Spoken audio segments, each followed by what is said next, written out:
Welcome to USA Global TV and Radio, where our mission is to provide education, entertainment, hope, and inspiration.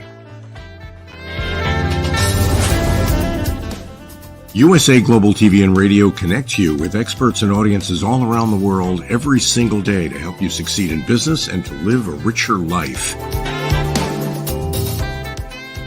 Visit us at usaglobaltv.com to learn about career and life-changing training and mentoring programs like the Listening Mentor. Subscribe to our newsletter to stay informed about our special programs and offers. Discover how you can become a guest on one of our shows or a host or producer of a USA Global TV and Radio show of your very own. That's USA Global TV and Radio, where the doctor is always in.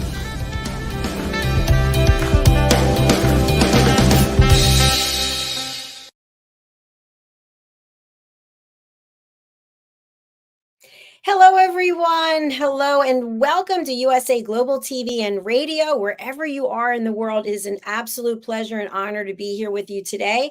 I'm Dr. JACALYN KERBECK, and our show today is a woman's prerogative. We are streaming not only on USA Global TV and Radio, but we are also on E360 TV, and we are on many of the audio platforms as well. Our topic on a woman's prerogative is fascinating because we all have stories of overcoming adversity. Our topic today is cultivating resilience, our stories of overcoming adversity. I'm joined with two other lovely ladies joining us from different parts of the world. We say hello to our regular panelists who are not able to join us today, MARISKA and Dr. Madalene Chan. We're also excited to announce that Dr. Justina Mutali will be rejoining our group as well. So let's get the show started. Let's welcome Caroline HEWARD, the Harley Street stress expert, joining us from London. Hello, Woo! Caroline. How are you? Hello. Hello. Good to see you, Lady in Red. It's lovely to see you too. I was not sure what to wear, but I thought red is the color today. Yes, it is. It's a statement color. It's I'm here. I am strong. I am powerful. There is no adversity that's going to keep me back. It sure is. It's the color of the root chakra, which is about your foundations, your stability and adversity. Hip, hip, hooray. I love it. So on that note, let's welcome our special guest today. We were having a little bit of connection problems. Hopefully she is going to be able to join us. Dr. Annette Greenwood is joining us from the United Kingdom. Let's welcome her. Hello. Woohoo. And goodbye. Okay, she's not able to join us, sadly. Caroline, that's a shame because she is doing some things on our team, which I'm excited about. We'll talk about it at a later time, but obviously there's a connection issue. So as we begin our show, Caroline, I'd love for you to share a little bit about what you do to help people bust their stress. Thank you, Dr. JACALYN. Well, I help people bust their stress by all manner of symptoms. So it could be physical, so aches and pains in the body. It could be emotional, sadness, loneliness, heartache. It could be mental, depression, anxiety, stress, or it could be behavioral, where it's affecting your relationships, affecting the relationship in terms of your intimacy or with others in your family, your siblings. So it's however it's affecting you. Also, bereavement issues is behavioral. And I help people break through and find from the blueprint, find the root cause of what causes their symptoms that they are suffering with. And I use root chakra psychology and root cause therapy. So I'm looking at the very blueprint of what's creating the challenges that that person is suffering with. And it's releasing extremely quickly in terms of the way that I identify the root cause. It's very quick. There's not a lot of conversation. I just need a few bits of information and we break through. What it does is it releases the emotions so that you feel more peaceful and you go from head to heart and become more connected. And I help you very quickly with a free consultation, a free 15-minute consultation. And I'm offering an introductory hour for £49. So do look me up so that you can book in your hour consultation, introductory priced at £49. What a great offer. Fantastic. Thank you for extending that to our audience. And for people who don't know, you and I are on the Listening Mentor show as well on the first and the last Tuesday of each month at 2 p.m. Eastern Time, 7 p.m. GMT. So we also have a lot of fascinating conversations there. Caroline, we're going to delve into this about stories of overcoming adversity. Everyone could tell us about something that they had to overcome in their life. And yet at some point, we have this ability to tell ourselves we're not strong enough. I can't do it. I can't do it again. I don't have what it takes. And we talk ourselves out of it. What do we need to have in our heart, in our soul, in our mind to prepare us to overcome adversity? Thank you, Dr. Jacalyn. One of the main things that I would say is that we're more than the conversation that's going on in our minds. And we are here to experience challenges within our lives so that we grow, we move through, and we evolve. And through the challenges that we suffer with during our lifetime, we actually gain wisdom. And this is the key, to look at the challenge as a way to overcome something so that you grow, evolve, and more importantly, that you become more evolved through your wisdom and as a person. And so even the monks, they actually are constantly in challenge, much more than we are. And their whole premise is to keep overcoming the challenges that come up so that they can keep evolving and growing. And have you ever been in a situation where you constantly get the same challenge over and over and over again? It's because you haven't gained the wisdom from the challenge. So always look at a challenge, and when you've come through it, how and what have you gained from it? What will you do differently next time? And so when challenges are here, look at them as an opportunity for involvement and growth. Absolutely. I appreciate everything that you just shared there. And I want to take a step back, which is sometimes getting out of bed can seem like an adversity. Maybe we didn't sleep well. Maybe we just have this heaviness hanging over ourselves. How do we actually quantify or qualify what is an adversity? That's a really good question. And I was actually training with Charlie Morley, who's an ex-Tibetan monk and does a lot of work around sleep. And he was living in a monastery for a number of years, training and evolving through his challenges.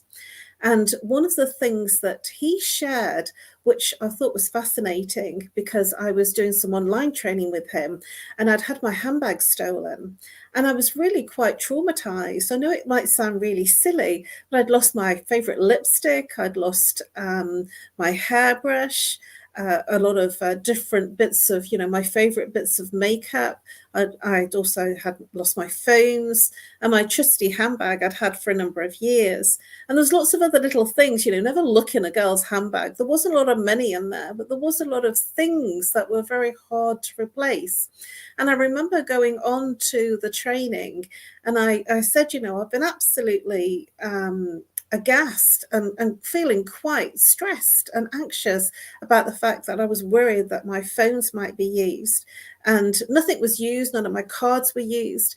And Charlie actually said that it's a trauma, no matter how small it is, because that was traumatizing for me at the time. So it doesn't necessarily mean that something majorly big has to happen.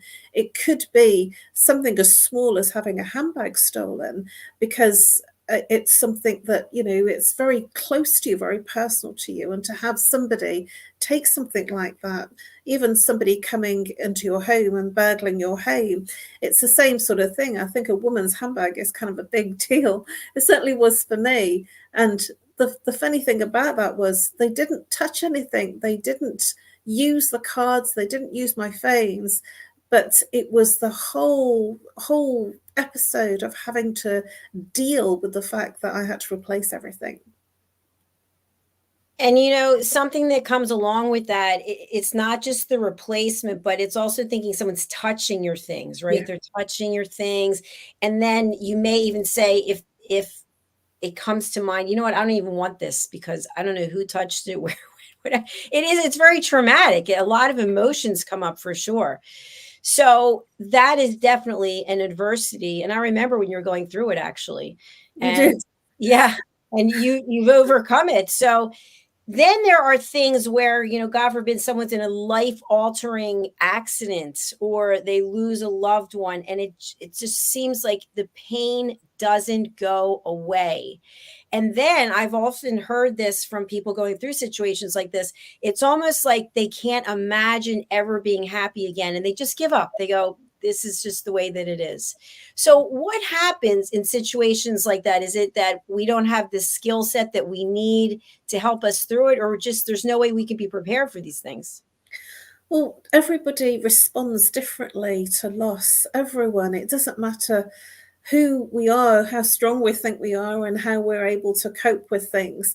You know, when I lost my dad, I was very together because I was emotionless. But when I lost my brother in 2018, that really had a huge impact on me, and I wasn't able to do things, you know, and I just literally fell apart. And I couldn't understand why I wasn't able to cope in the same way that I was when my dad died. And even to read a poem out really surprised me. And that was because I was much more connected to my emotions. And that's the key.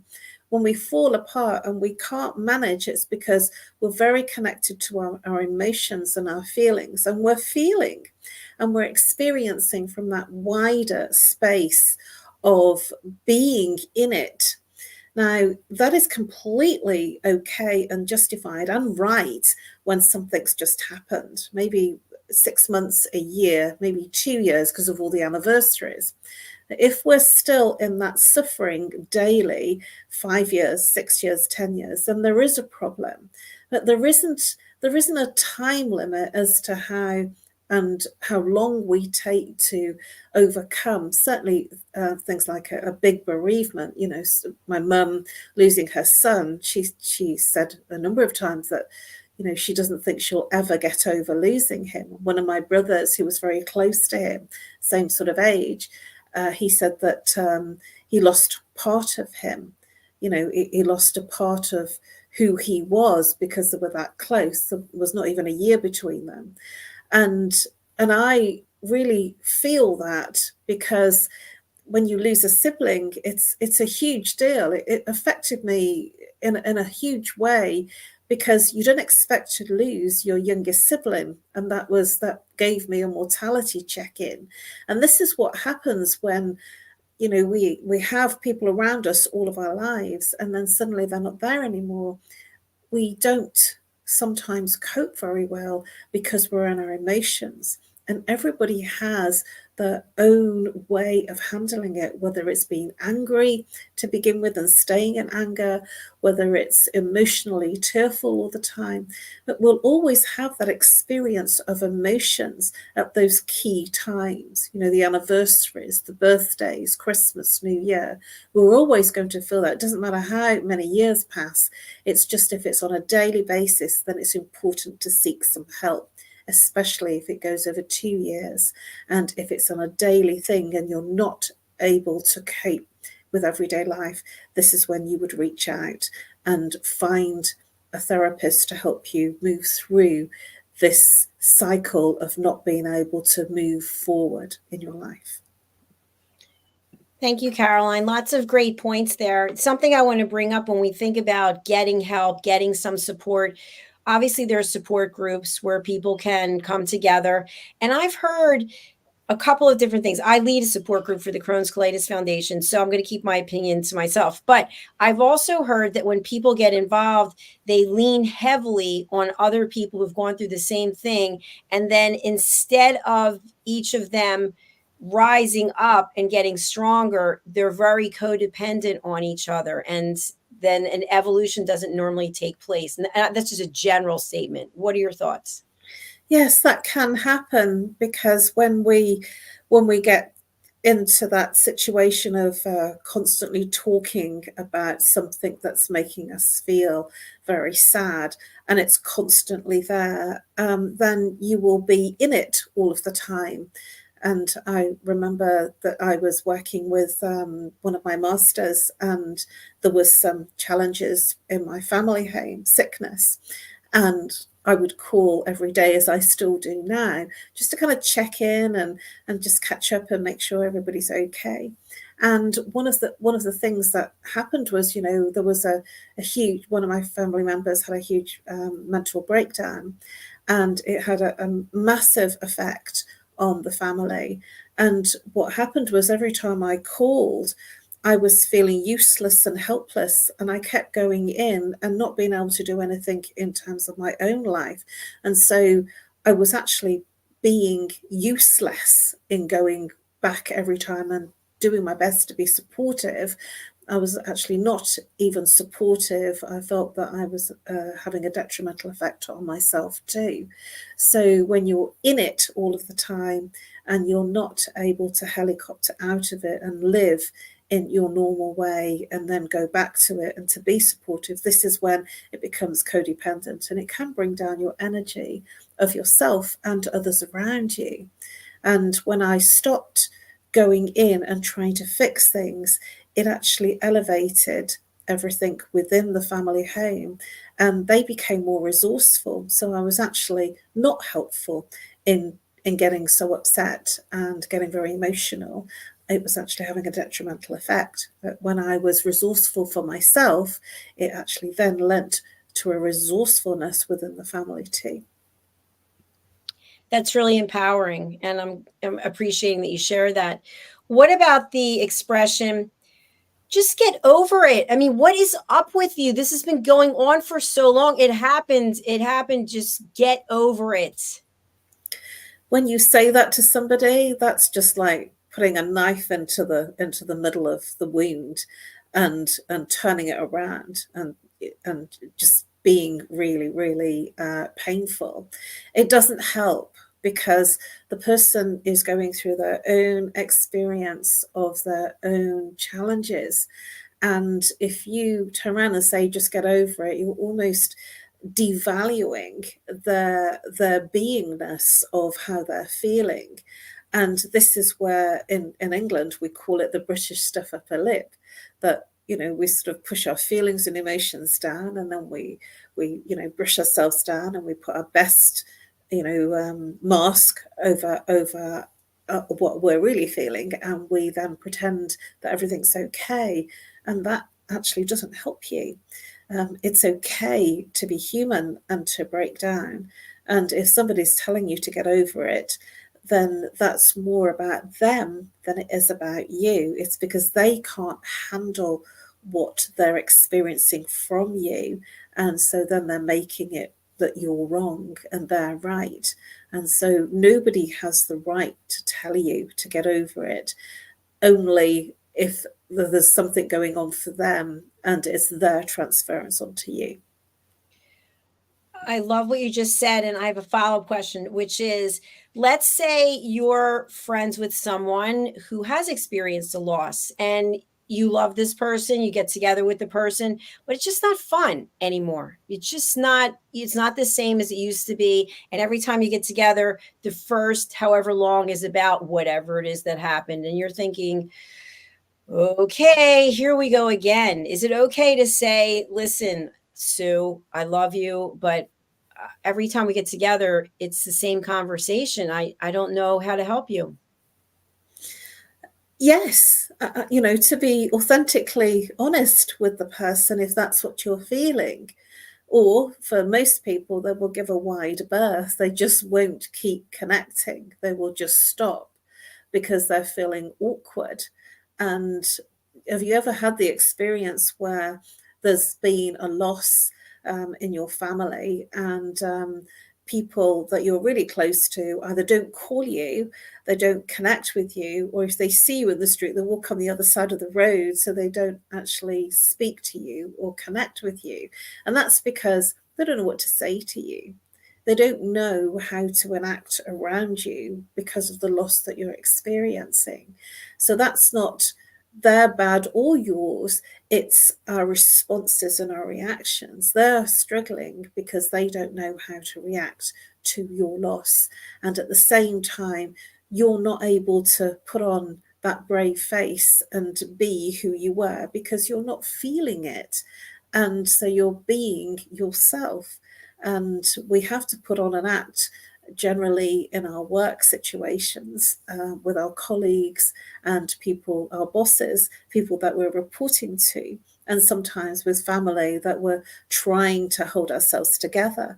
But sometimes it's okay to let it slip.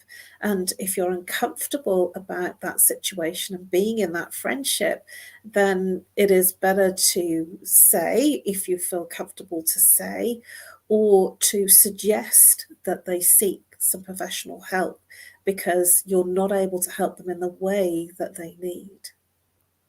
So, should you encourage your friend to get out more? Should you keep inviting your friend to do things, or should you say, hey, you need to do what you need to do to feel better, and when you do, we'll get together again?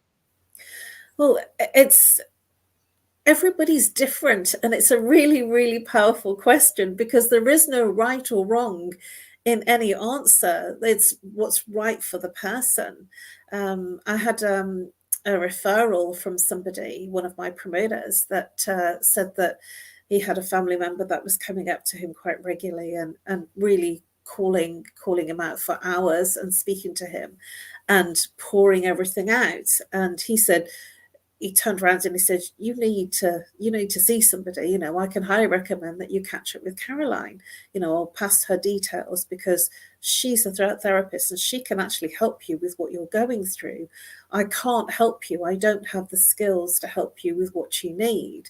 And that's quite a brave thing to say. What he did have was, he did have me to, say, look, she offers a free consultation. Why don't you give her a call and take her up on it? And that's what happens. But sometimes some people feel that there's a wrong in seeking external help and going to a therapist, that there's something wrong with them. But there isn't anything wrong with you. It's just that life happens and you're having an effect, a reaction that is not conducive for you being able to move forward. And so there is an importance about seeking external help to help you feel different and better about how you are responding and reacting, because we can't solve what we are in the same consciousness that we created it, which is why it's important to seek that external help, because you can't solve the problem in that same place as you created the issue and the reaction. You have helped so many people, and I can see why, because you clearly understand what goes on behind the scenes in each person, and yet each person is different. And so you allow that space for the person to be the authentic self themselves. But other people don't do that because people are very judgmental, and it's all about me. It's about how I feel. It's about what I want. It's about what I want to do. So I would say that it probably some amount of people, some percentage, will suffer in silence. They will not share what it is that they're going through. And maybe it's something where they were attacked or they were harassed or they were raped or something horrible, and they just keep it to themselves because they know they're going to be met with judgment. And then how does that impact their body? How does that impact them physically and mentally when you keep something like that to yourself? Well, when you suppress something like that, some very deep emotion, then it will then react within the body. It will express itself in the body.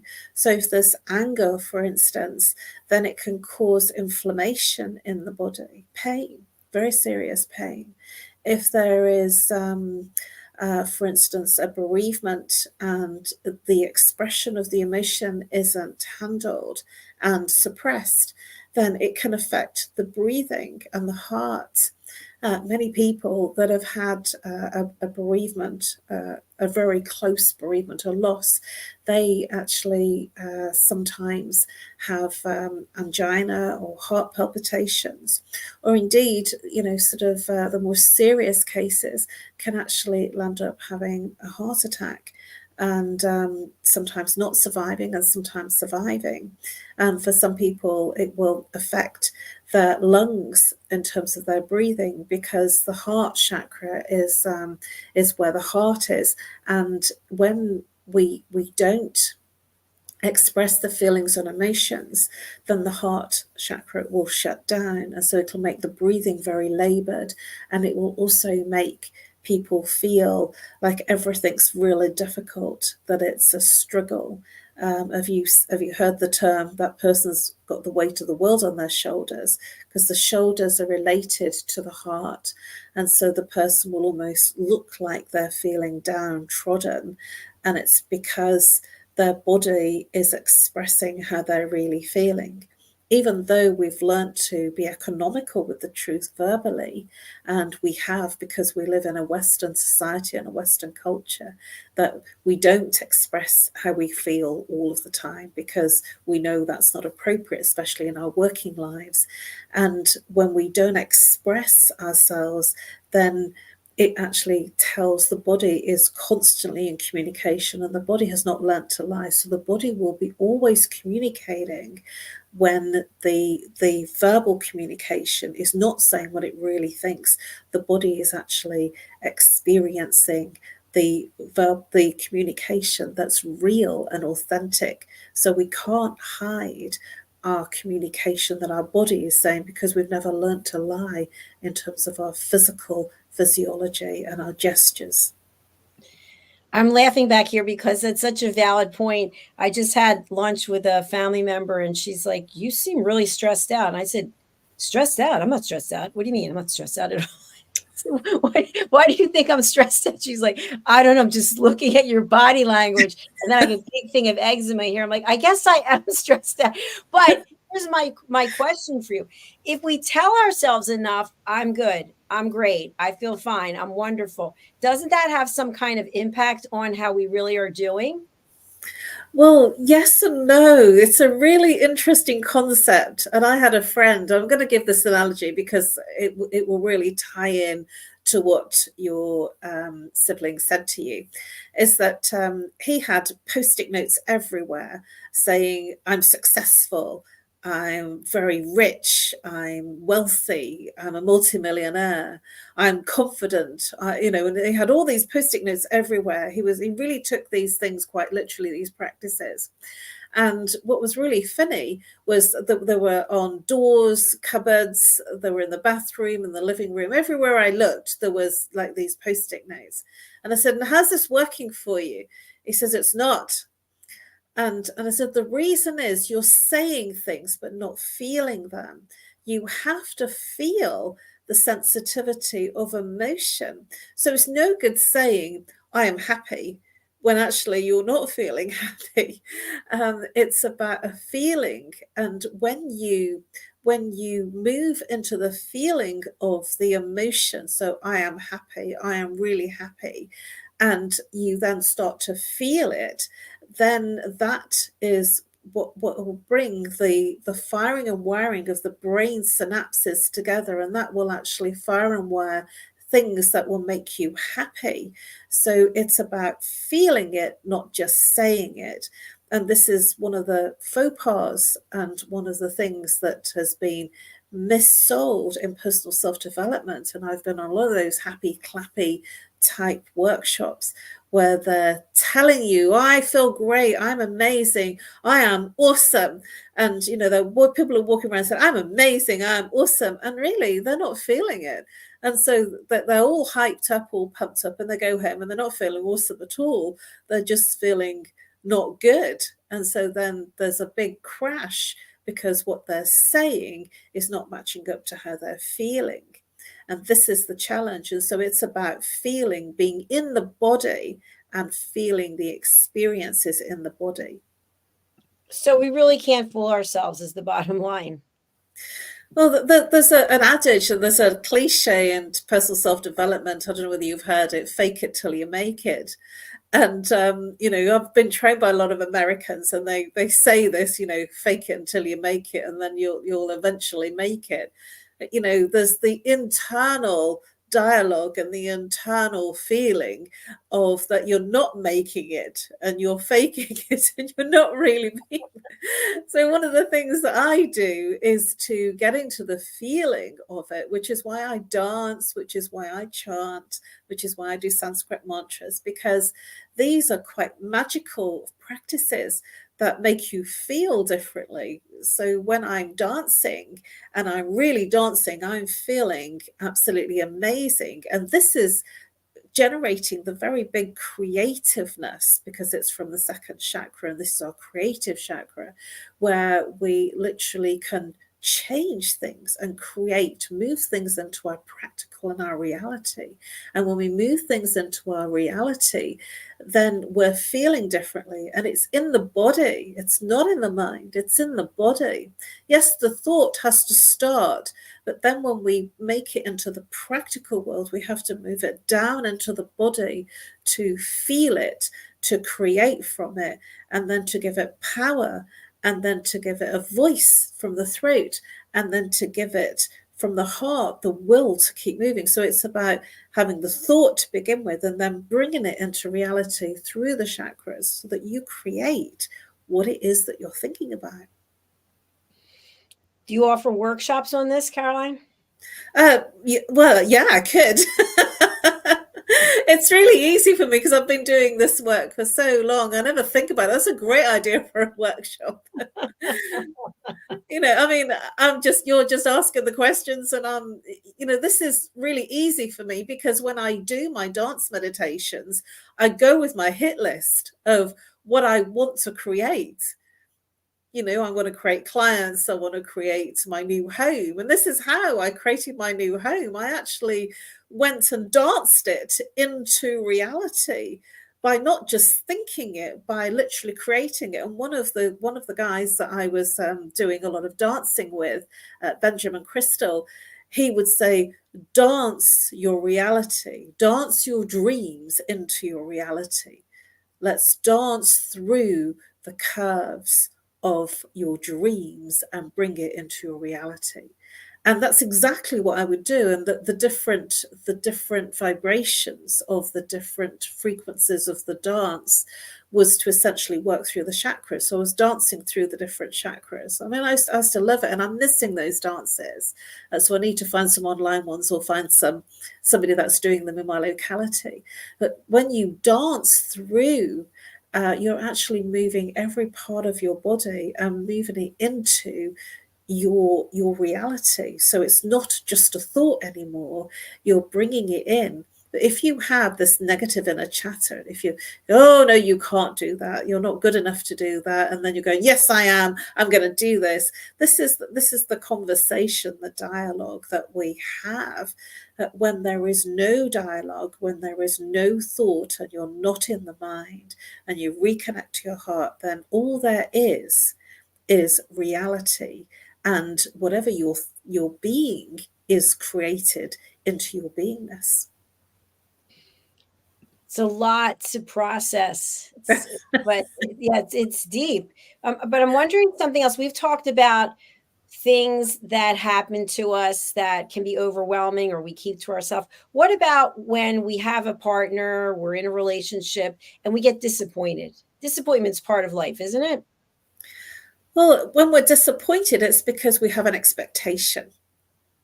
So if you are disappointed about a result or an effect of something that you've done or what somebody's done, then it's because in the mind you've had an expectation of a result or an outcome.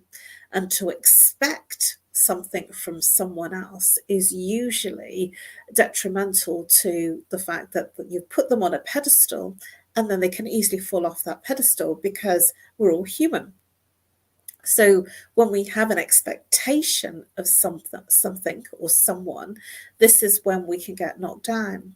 And there's something that a member of my family would say quite frequently: I'm not going to expect the best, I'm going to expect the worst. And when I expect the worst, then if good things happen, then I'll be surprised. But if bad things happen, I won't be disappointed. And I think that that's, sort of this pessimist optimist, glass half empty. I'm a bit like glass half full. And so there are challenges when somebody is thinking in a very pessimistic way that all these bad things are going to happen, then that's what happens. It's a self-fulfilling prophecy. If you're thinking good things, and usually you can't dictate what somebody else does, you can only dictate what you do or have an expectation of how you're going to respond if they don't match up to your expectation. But to expect and then the person doesn't deliver is the sign of madness. It's a great word. I love it. So as we come towards the ends of our show, I just want to explore one other thing. I've known you for a while. You're very dependable. You're very reliable. You're very professional. I don't have to give a second thought. I can depend on Caroline. Not everyone's that way. So my question for you is, when you're on a team or you're in a family or you're in a relationship and you are the one everybody can count on, everybody knows you and knows what you're going to do, you know that everybody else is not going to be to the level that you are. And at first, you make excuses. That's how she is. That's how he is. But eventually you think to yourself, I don't know, I'm tired of making excuses. And you create a boundary so that you don't have a disappointment anymore. And that disappointment doesn't eventually become an adversity, or you're angry, or there's a barrier between you. Is there a question there? Yes. So my question is, how do you acclimate knowing that everyone's not going to be showing up like you are? Well, this is an acceptance, to accept everything that is. And you can only influence you and change the things that you're in control of. So if you're not in control of how somebody else is going to respond, react, or show up, and so you'll get stressed if you're trying to foresee and trying to control somebody else. You can only control you and the way that you react and respond to various things, and how you maintain that response and reaction when something goes wrong. Remember, if you're angry, you're not going to affect the other person. Anger, it's like holding a hot coal and expecting the other person to be affected. It's you that gets affected. When you're angry, it's not the other person. It's you that's getting hurt. And so if somebody's done you a wrong and you walk around holding that hurt and that anger and getting very bitter, the other person isn't suffering, it's you. And so look at what you can control rather than the things that you can't control, and you'll have more inner peace and you'll have more calm in your life. And you and I both know that inner peace is the way to go. We're both advocates of that. But some people love the drama. They thrive in it. They will it out to the universe. They're in their glory. What is that about? Well, that's because they haven't learned that everything is energy, and we are energy and space. And so if somebody is in the drama of trying to get one up on you or making you feel bad, doing their best to make you feel bad, it's the way that they're getting their energy. So if you are drained by being with someone, and then when you're not with them, you're energized, they're feeling energized. If they turn around and say, I always feel energized when I'm with you, I don't know what it is, that you're feeling really drained, it's because they're stealing your energy. And you are allowing that. So this is about being in control. If you're allowing your energy to be stolen, then it's about you keeping firmer boundaries and not allowing that. And some people will sort of be the victim and be quite in the drama and, sort of getting you to be sucked in so that you start offering solutions, but all they want is your energy. And so it's best to listen compassionately, lovingly and kindly, and really listen, not just like do it lip service, really listen, actively listen with compassion, rather than trying to offer solutions. I know it's really difficult because we want that person not to be suffering, that sometimes they just need to be heard, and then they're not going to gain the energy that they were trying to steal from you, and you both land up feeling more relaxed and peaceful. And what's really wonderful about that is the other person will have a much deeper sleep that's been trying to take your energy by sparring with you, and you won't have had your energy depleted. So it's like a win-win everywhere. The big win-win. So my question for you as we close out just on this topic is, sometimes I've had this happen to me, maybe you have too. Out of nowhere, someone comes up and tells you something about yourself or about something that you're doing, and you're kind of like, wait a minute, who are you and why are you telling me this? And then you take it to heart and you start evaluating everything you're doing, thinking, I wonder if that person was right. Like, why did they come out of nowhere to tell me that? And your energy is in flux because now you're sort of giving it to that person and you have to take your power back. But you wonder, why did they say what they said when I don't even have a relationship with this person? That's a really, really cool question, because I've suffered from that when somebody's given me some feedback and I've thought, oh gosh, do I really show up like that? Have I really offended them? Because I don't want to be in a conflict situation with anyone or anything. But, conflict arises in our life. And if we avoid it, then it will keep coming back. Whatever we suppress expresses, whatever we resist will keep coming back. And so it's better to be in the situation and take on what feels. So if there is a response that you're experiencing, look at that and process what you're experiencing and feeling, because that is yours. There is something there that's undealt with. And don't take on, this is the key nugget here, is to not take on somebody else's stuff, because some people will just throw it at you because they don't want to handle their own stuff. So take on board what's yours and handle what's your stuff. That's your response, your reaction, and feel into what's coming up for you and process it. And if something doesn't feel right and it doesn't belong there, just kind of give it back to them without having to do it physically and verbally to them. Just don't take it on, because some people will like you to take on their stuff because they don't know what to do with it themselves. Absolutely. You hit the nail on the head. As always, such great insights and expertise. You mentioned before that you have an offering for our audience. I'd love for you to share that again and maybe give a story of someone who reached out to you for some assistance and how you were able to bring value to their life. Thank you, Dr. JACALYN.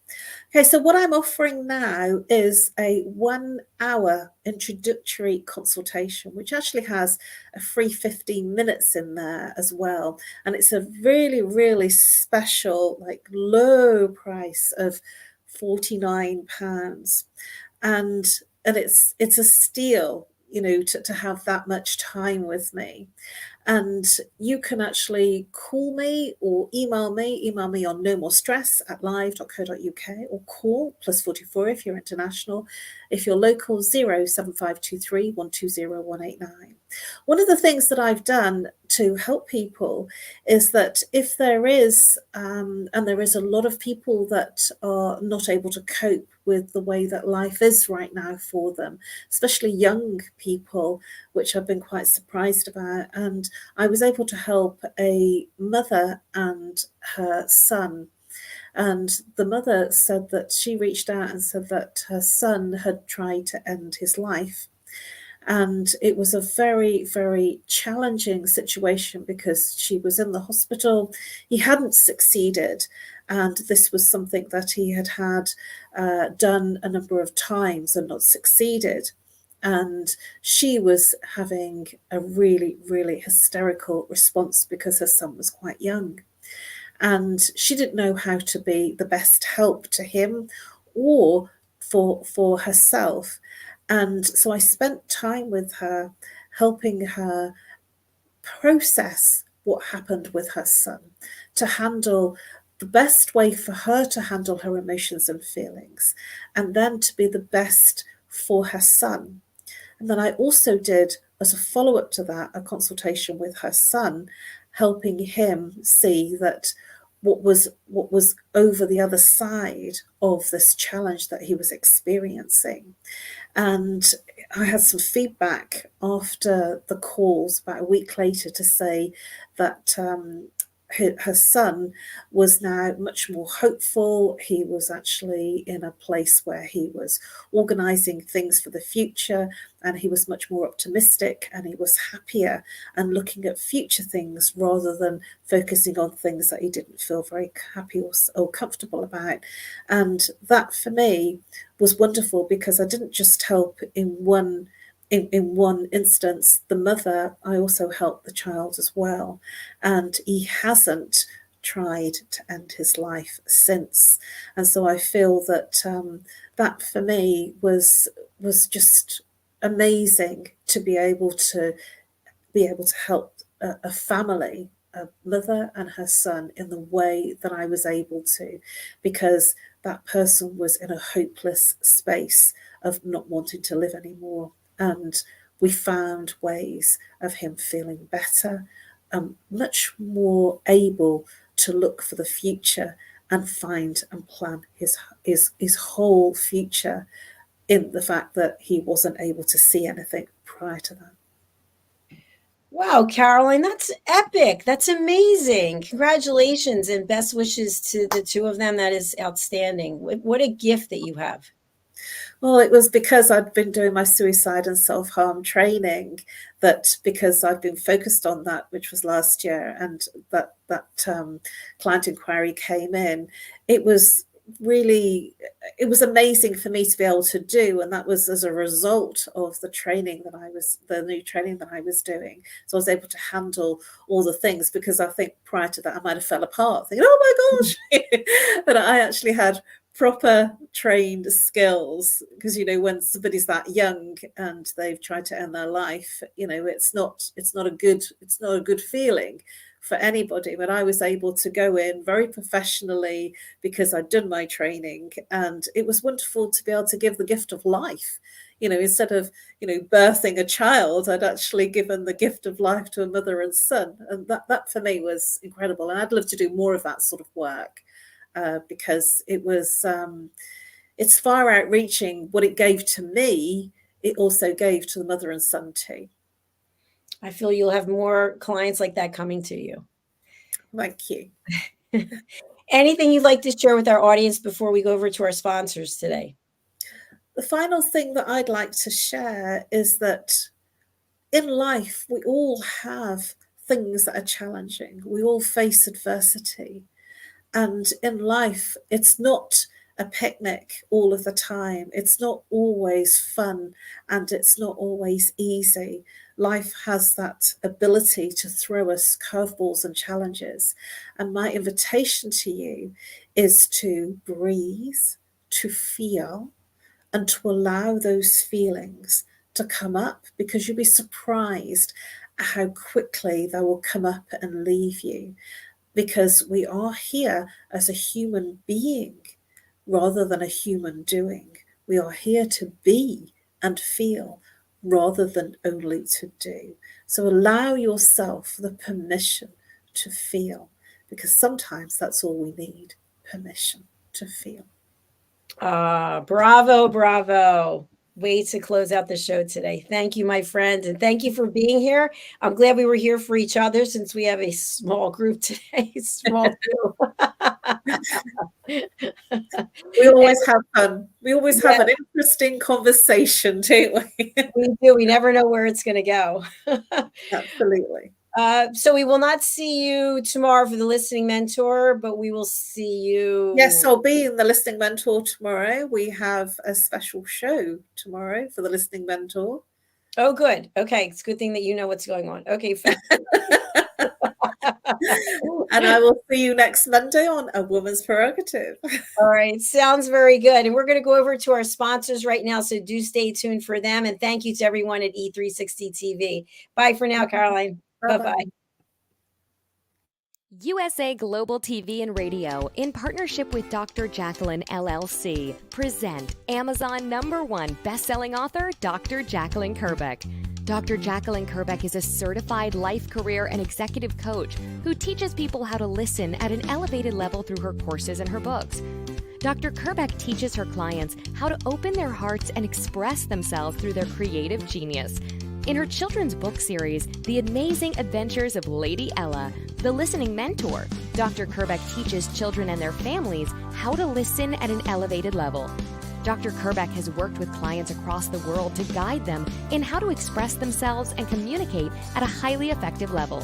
Join our team of elevated listeners so you can listen without judgment, without providing a solution, without interruption, and without stealing the stage.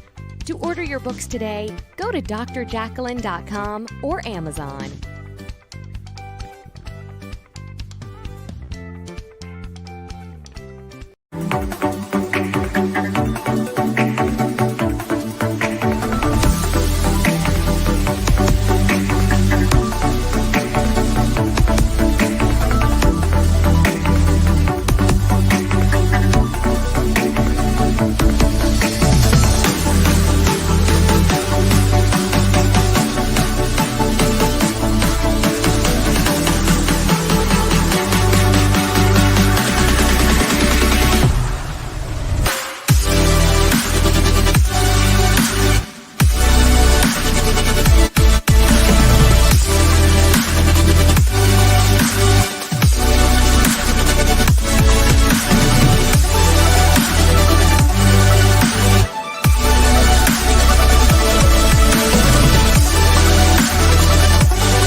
This program has been brought to you in part by Zane Carson Carruth, etiquette and protocol expert, international award-winning author, television show host, and philanthropist.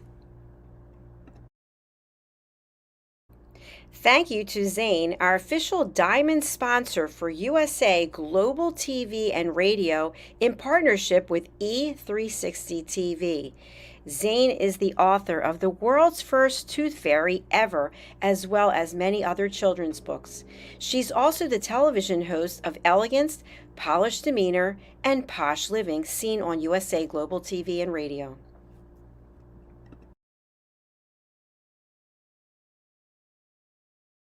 Hi, my name is Zane Carson Carruth, and I'm the author of this book, The World's First Tooth Fairy Ever.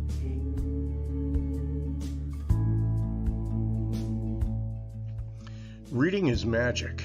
Studies have shown that reading to your children lays the foundation for greater success in life. Reading helps develop language and vocabulary skills. It helps improve memory, and it encourages curiosity and inspires creativity. The benefits are immeasurable, and as a parent, you'll benefit too. In only 10 or 15 minutes a day, you'll be creating more memories and a bonding experience that will last for years to come. So take time to read to your children. Read them books about things that engage and interest them. Tales of fairies and magic fascinate children, and as everyone knows, the Tooth Fairy is at the top of the list. If your child loves magic, wands, adventure, and what child doesn't, you'll love reading them books from the trademarked series, The World's First Tooth Fairy Ever. Follow along as Bella, the world's first tooth fairy, accidentally starts the tooth fairy tradition. Learn the tricks of being a professional tooth fairy in the book, Bella Starts a Tooth Fairy School. Your child's imagination will soar as you read the adventures of Bella and her magic wand.